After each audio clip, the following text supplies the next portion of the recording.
すでに包囲は完了。久しぶりの大きな狩り、楽しみなのです。せっかくの転生、せっかくの異世界、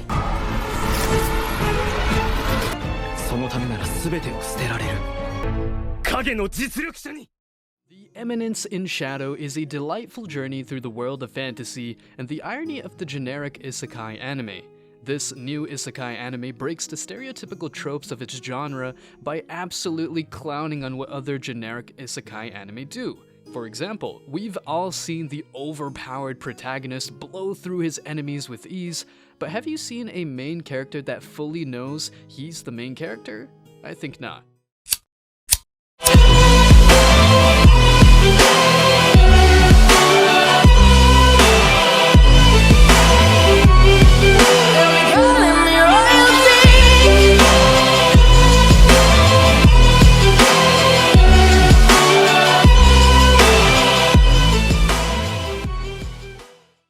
The story follows Sid Kagano, a high school student who is obsessed with the idea of being a hero in a fantasy world. He spends all his time reading light novels and playing RPGs, dreaming of the day when he will be summoned to another world to defeat the Demon King and save the kingdom. However, Sid's delusions are shattered when he realizes that there is no such thing as magic or other worlds. But instead of giving up on his dream, Sid decides to create his own fantasy world in the real world. He gathers a group of misfit friends and creates his own secret society, the Shadow Garden, with himself as the leader, known as the Eminence in Shadow.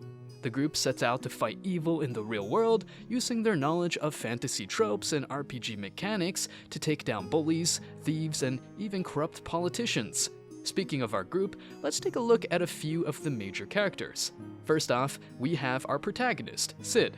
Sid is a man on a mission to become the Eminence in the Shadow, a mastermind of the underground world. He's a big fan of TV and video games, which means he's also a big fan of cliches. He'll do anything to achieve his goals, and he's not afraid to get his hands dirty or to take credit for other people's hard work. His followers see him as a genius, but in reality, he's just lucky and good at fighting. He's a master of disguise, taking on a below-average student persona in public and a cool and mysterious one in the shadows. His subordinates adore him, but he's only interested in money and making himself look like a mob character. Sid may rely on luck, but he's also cunning and intelligent. He's even created a cure for demon possession, a long-lost technique. He'll do whatever it takes to push his limits and reach new heights of power. In short, Sid is a man of many contradictions, but as he says himself, there's no such thing as a limit. As long as you keep walking, you can always go higher. Before we move on to other characters, take a moment to answer the question of the day. Who was your favorite side character throughout the show? Comment down below for a chance to be shouted out. Now, back to the review. Our next character is the angelic elf-eared Alpha. Alpha is on a mission to stick it to the Order of Diablos for the crappy childhood they put her through. And she's not just talking smack, she's determined to make Shadow Garden prosper in order to achieve her goal. If you stand in her way, she'll give you the stink eye and probably kill you. But don't be fooled by her tough exterior. Alpha's got a heart of gold. She's ride or die for Sid and the Shadow Garden squad, and she is willing to take a bullet or a mutated monster for her crew. Plus, she's got a soft spot for the innocent victims of the Diablos crew, just as that poor mutilated girl she mercifully put out of her misery. Bottom line, don't mess with Alpha or her squad unless you're ready to face the wrath of Shadow Garden. Finally, we have the beautiful, big-bosomed Beta. Beta is more than just a loyal follower of Shadow Garden. She's a strategic mastermind and fierce warrior, all while maintaining an air of sophistication in her conversations. She only saves her outbursts for moments in private, like when she's been teased by Epsilon. But don't be fooled by her calm demeanor as Miss Natsume. She's not afraid to use her beauty to get what she wants, like when she seduced acting Archbishop Nelson for intel on Aurora.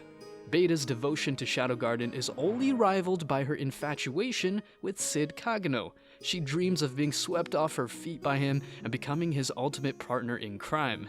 So, naturally, she gets super jealous of anyone else who tries to get close to him, especially that pesky Princess Alexia Midgar. When she's not plotting with Shadow, she's busy writing her latest masterpiece, The Chronicles of Master Shadow. Beta's ultimate goal is to stand by Shadow's side, whether as his right-hand woman or lover, and support him in all his endeavors. And with her skills and dedication, there's no doubt she'll achieve it.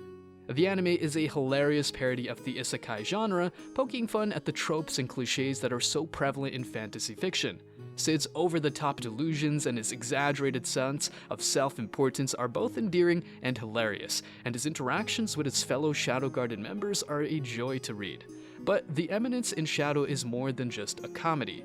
The anime also touches on some serious themes, such as the nature of heroism and the importance of friendship. As Sid and his friends go on their adventures, they come to realize that being a hero is not just about defeating evil, but also about protecting the people you care about. The beautiful animation is also one of the anime's greatest highlights. The character designs are quirky and memorable, and the action scenes are dynamic and exciting. The combination of witty writing and lively animation makes for a truly engaging reading experience. In conclusion, The Eminence in Shadow is a witty, engaging, and thoroughly enjoyable anime that will appeal to fans of both comedy and fantasy. With its endearing characters, hilarious parody, and heartwarming themes, this anime is a must-watch for anyone who has ever dreamed of being a hero in a fantasy world, or creating their own fantasy world in the real one. So if you're looking for a fun and entertaining read, look no further than The Eminence in Shadow. Go check out our other reviews or our upcoming Tokyo Revengers recap. See you there, anime fans!